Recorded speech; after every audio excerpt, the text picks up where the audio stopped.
Et je veux que quelqu'un sache aujourd'hui que parfois vos difficultés sont moins dues à l'ennemi qui est contre vous qu'à Dieu qui veut vous montrer à quoi ça ressemble quand il est pour vous. Parfois, c'est parce qu'il veut que les yeux de sa fille soient enfin ouverts, pour que quand il se montre, elle soit assez sensible pour le voir. Il y a des années, mes bébés étaient petits. Je m'en souviens parce que j'ai voyagé à Memphis à une occasion particulière, et je me souviens parce que j'étais épuisée, j'étais tellement fatiguée. Mes enfants étaient petits à l'époque, il se trouve que j'ai fait ce voyage toute seule, et je suis allée à Memphis. Et je me souviens avoir été si excitée quand la dame qui faisait partie de l'église dans laquelle j'allais exercer mon ministère est venue me chercher à l'aéroport. Elle m'a emmenée de l'aéroport à l'hôtel. C'était en début de soirée, j'étais si heureuse. Personne n'a jamais été content d'aller se coucher à 20h. Je ne pouvais pas attendre. Je me suis couchée dans le lit, prête à passer une bonne nuit de sommeil. J'ai été réveillée en sursaut vers 2 ou 3 heures du matin parce qu'un train passait juste devant la fenêtre de notre hôtel. Le conducteur du train était assis sur le klaxon alors que le long train passait juste devant l'hôtel où je dormais.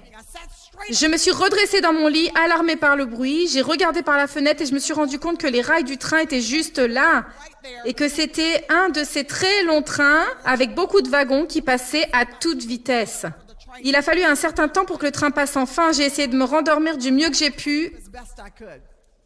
La dame est revenue me chercher ce matin-là, car la conférence commençait. Je devais être là très tôt le matin. Il devait être environ 6h30. De toute façon, je devais me lever, m'habiller, me préparer pour un ramassage à 7h15, 7h30. Je suis donc montée dans la voiture et n'ai pas vraiment dit quoi que ce soit. Rien de grave, nous avons passé une excellente journée à la conférence. Je me suis rendormie ce soir-là, en pensant bien sûr que la nuit précédente avait été un coup de chance et que ce train ne passerait plus. Je me suis endormie vers 20h30, 21h. J'étais si heureuse d'avoir une bonne nuit de sommeil. Mais à 3h du matin, vous l'avez deviné, le train est passé en trombe juste devant la fenêtre.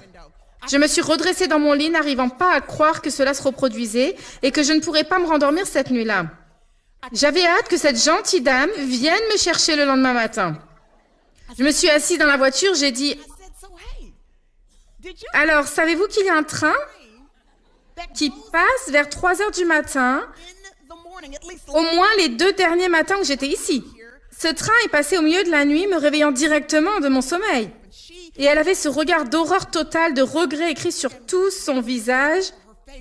Elle a dit « Je suis tellement désolée. Je n'ai même pas pensé au fait que ce train passe parce que ceux d'entre nous qui vivent dans cette communauté se sont tellement habitués au bruit du train qu'il ne nous vient même plus à l'esprit quand il passe.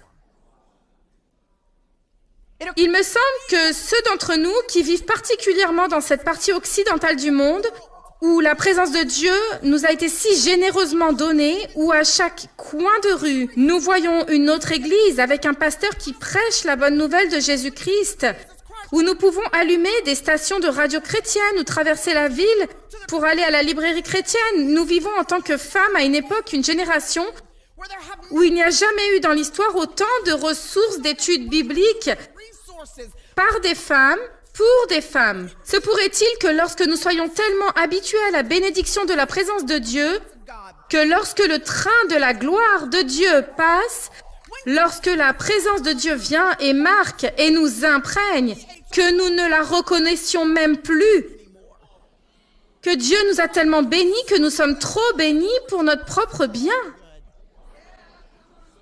que nous ne voyons pas les empreintes de Dieu dans nos vies, que lorsqu'il n'y a ne serait-ce qu'un soupçon de déception, de découragement, de frustration, d'irritation dans notre vie, nous sommes aveugles au fait que même lorsque les choses sont sombres, la lumière de la présence de Dieu peut encore être trouvée si nous ouvrons les yeux.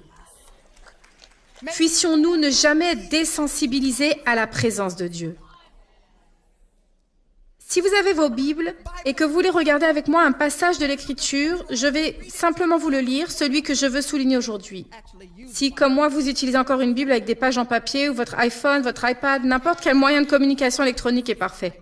Dans Luc chapitre 2, il y a un groupe de personnes qui sont sur le point d'être en présence de Dieu et ils ne vont même pas le reconnaître.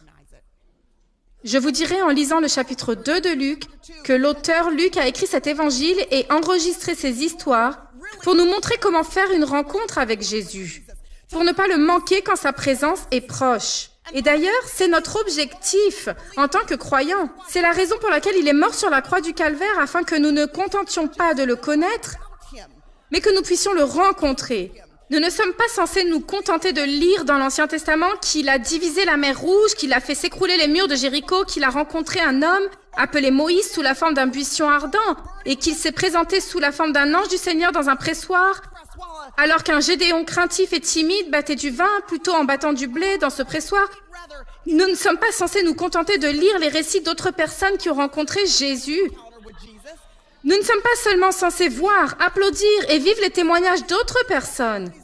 Ils sont censés nous encourager à réaliser que si des gens ordinaires comme eux peuvent le rencontrer, nous le pouvons aussi.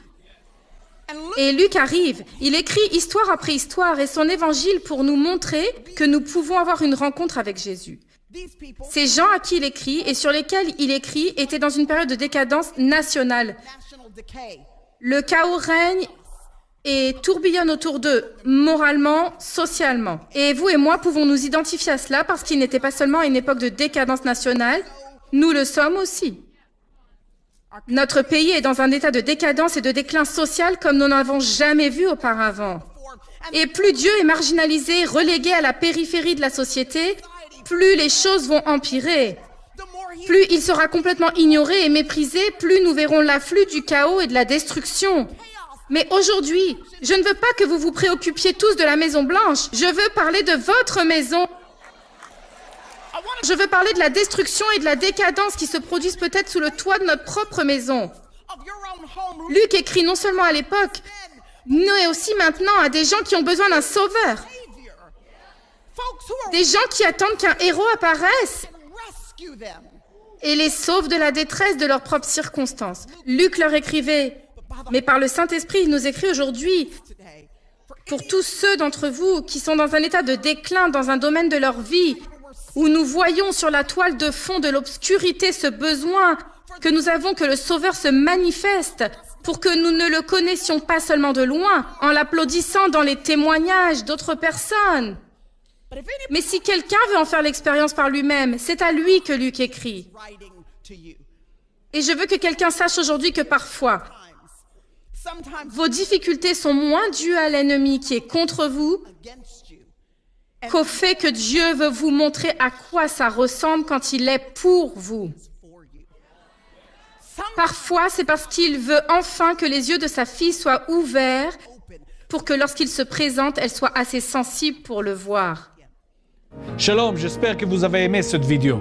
Abonnez-vous pour ne pas rater nos programmes. Merci de faire partie de notre famille TBN. Que Dieu vous bénisse. Shalom de Jérusalem.